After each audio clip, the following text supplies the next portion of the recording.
Hello students, welcome back to my channel.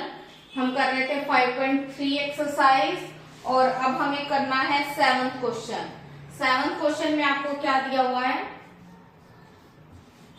Find the sum of 22 terms whose common difference is 7। Common difference 7 दिया हुआ है आपको, D की value 7 and 22nd term 22th term आपको दी हुई है इसकी 149 और आपको क्या करना है, इसके 22 टर्म्स का सम निकालना है, मतलब S22 निकालना है।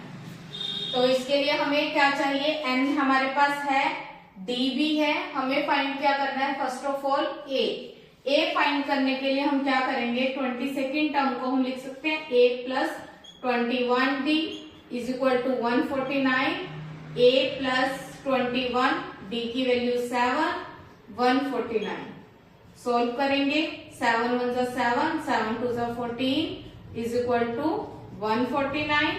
तो a की वैल्यू कितनी आ जाएगी, 149 माइनस 147, a की वैल्यू कितनी आ गई 2। तो बस फिर तो बहुत इजी है, 22 टर्म का सम फॉर्मूला लगा देंगे n/2 2a की वैल्यू कितनी निकाली हमने 2 प्लस n की वैल्यू 22 और d की वैल्यू कितनी है 7।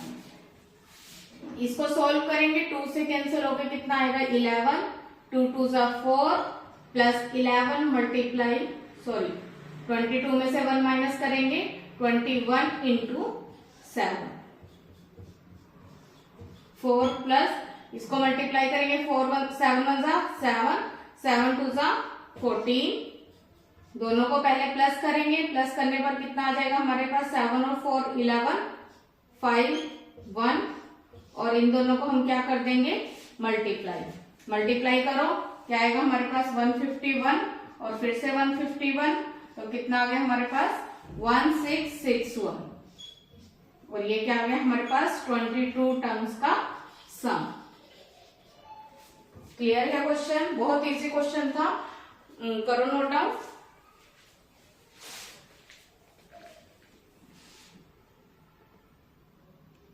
नेक्स्ट क्वेश्चन 8th क्वेश्चन में आपको क्या दिया हुआ है, सेकेंड और थर्ड टर्म गिवन है आपके पास और 51 टर्म्स का सम फाइंड करना है। तो जैसे कि हम इस एक्सरसाइज को करते करते अब लास्ट तक आ चुके हैं, तो आपको भी लग रहा होगा कि आप देखकर क्वेश्चन सोल्व कर पा रहे हो। तो सेकेंड टर्म जैसे कि हम इसको लिख सकते हैं, क्या लिखेंगे a प्लस 1d और थर्ड टर्म को a प्लस 2d। तो इन दोनों को हम क्या कर देंगे सबट्रैक्ट, a से a कट जाएगा, d को सोल्व करेंगे प्लस माइनस माइनस माइनस कर दो साइन बड़ी टर्म का, यहाँ पर भी प्लस माइनस माइनस साइन बड़ी टर्म का, तो d की वैल्यू कितनी आ गई 4। d की वैल्यू हम किसी भी इक्वेशन में पुट कर देते हैं, a प्लस d की वैल्यू है 4 इज इक्वल टू 14, तो a की वैल्यू कितना आएगा 14 माइनस 4, a की वैल्यू कितनी आ गई 10। a की वैल्यू फाइंड हो गई, d की वैल्यू फाइंड हो गई, 51 टर्म्स का सम निकालना है। तो पहले Sn का फॉर्मूला लगाओ, n/2 2a plus n minus 1 into d। n की वैल्यू कितनी है 51 2a, a की वैल्यू कितनी है आपके पास 10, n की वैल्यू 51 माइनस 1 और d की वैल्यू कितनी आई थी 4। 51/2 मल्टीप्लाई करेंगे 20 प्लस माइनस करोगे 50 मल्टीप्लाई 4, सोल्व करो 51/2, यहाँ पे कितना आएगा 20 प्लस इसको मल्टीप्लाई करेंगे कितना आ जाएगा हमारे पास 200 और 20 कितना आ जाएगा 220, ये 2 से कैंसिल हो जाएगा, कितना आ जाएगा 110, इसको मल्टीप्लाई करेंगे कितना आएगा 51 और 51 561 और साथ में 10, ये क्या आ गया हमारे पास 51 टर्म का सम और ये आंसर। क्लियर है, करो नोट डाउन।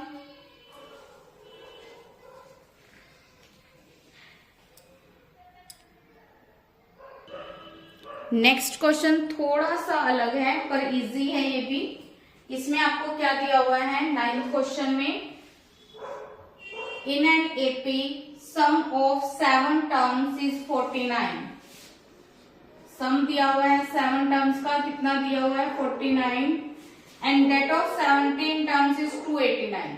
यहाँ पर थोड़ा सा क्लियर कर देती हूँ मैं, डेट ऑफ यहाँ का मतलब ये है कि जो पहले सम दिए हैं तो आगे भी सम है, अगर टर्म दी होती तो आगे भी टर्म है। डेट ऑफ का मतलब यहाँ पे क्या क्लियर कर रहा है वो, कि ये अगर पहले सम दिया हुआ था, 7 टर्म्स का सम दिया हुआ था, तो आगे भी 17 टर्म्स का भी सम दिया हुआ है। कितना दिया हुआ है 17 टर्म्स का सम 289। फाइंड क्या करना है इसमें आपको, n टर्म्स का सम।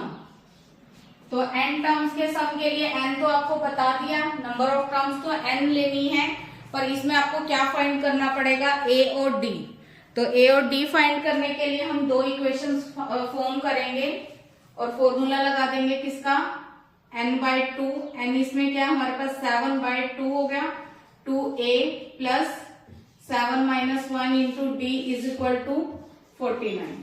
यहां से क्या आएगा 2a plus 6d is equal to 49, और ये जो 7/2 था इधर जाके क्या बन गया 2/7। 7 से कट जाएगा, 7 2 सा 14, 2a प्लस 6d। इस पूरी इक्वेशन को 2 से डिवाइड कर दो जिससे ये थोड़ा इजी हो जाएगा। 2 से डिवाइड करेंगे तो a, इसको 2 से डिवाइड किया तो 3, इसको 2 से डिवाइड किया तो 7। इसको फर्स्ट इक्वेशन ले लेते हैं। इसके बाद 17 टर्म का सम दिया हुआ था, तो इसमें भी फॉर्मूला लगाएंगे हम, n/2, 2a प्लस 17 - 1, n क्योंकि 17 था, d इज इक्वल टू 218। इसको सॉल्व करेंगे, 2a 17 में से 1 माइनस करेंगे 16, और 289 यहाँ पे क्या आएगा 2/17। 17 से कट जाएगा 17, 17 2 ज़ा 34, 2a प्लस 16d। अब ये भी इक्वेशन 2 से डिवाइड हो रही है जिससे ये इजी बन जाएगी। 2 से डिवाइड करेंगे तो यहाँ पे आएगा a, 8d is equal to 17। इसको सेकेंड इक्वेशन ले ली। फर्स्ट और सेकेंड इक्वेशन को हम क्या करते हैं, सब्ट्रैक्ट। क्या थी equation, a plus 8d is equal to 17, ये सेकेंड इक्वेशन थी। सब्ट्रैक्ट करने पर नीचे वाले टर्म्स के साइन चेंज हो जाएंगे, a से कट जाएगा, प्लस माइनस माइनस, पहले माइनस कर दो, साइन बड़ी टर्म का, प्लस माइनस माइनस, पहले माइनस कर दो साइन बड़ी टर्म का। d की वैल्यू कितनी आ गई 10/5, और d की वैल्यू यहां से कितनी आ गई 2। d की वैल्यू फाइंड करने के बाद a फाइंड करना बहुत इजी है। d की वैल्यू इसमें पुट कर देंगे।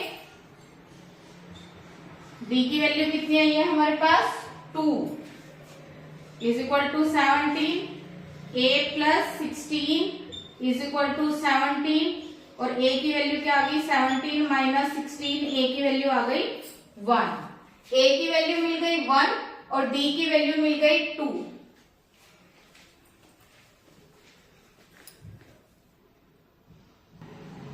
सोल्व करने पर हमारे पास मिल चुकी थी a की वैल्यू 1 और d की वैल्यू 2, पर हमें क्या निकालना है Sn। तो Sn का formula n/2 2a plus n-1 into d। n की वैल्यू एज इट इज रहेगी क्योंकि n की जगह n ही है। 2a, a की वैल्यू 1, n-1, d की वैल्यू 2।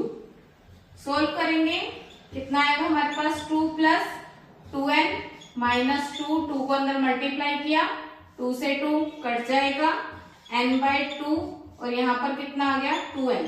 2 से 2 कट गया, n को n से मल्टीप्लाई किया n²। तो सम ऑफ n टर्म्स कितना आ गया हमारे पास n²। क्लियर है, करो solve. Please like, share and subscribe. Thank you.